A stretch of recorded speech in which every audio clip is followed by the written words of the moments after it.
നമസ്കാരം.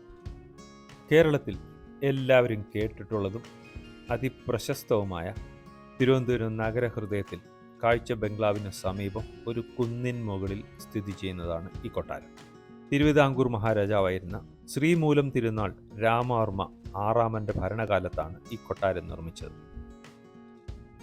കവടിയാർ കൊട്ടാരം മൊത്തത്തിൽ വെജിറ്റേറിയൻ ആയതുകൊണ്ടും മാംസാഹാരം കഴിക്കുന്നവർക്ക് വേണ്ടി രാജകീയ വിരുന്നുകൾ നൽകാൻ വേണ്ടിയുമാണ് കവടിയാർ കൊട്ടാരത്തിൽ നിന്നും 2 കിലോമീറ്റർ അകലെയായി ഇങ്ങനെ ഒരു കൊട്ടാരം നിർമ്മിച്ചത്. പിന്നീട് കുറെ കാലങ്ങൾക്ക് ശേഷം സർ CP രാമസ്വാമി അയ്യരുടെ ഔദ്യോഗിക വസതിയായി മാറുകയുമുണ്ടായി. ഇപ്പോഴും നല്ല വൃത്തിയായി മെയിൻറ്റെയിൻ ചെയ്തു പോരുന്നു കൊട്ടാരവും പരിസര പ്രദേശങ്ങളും.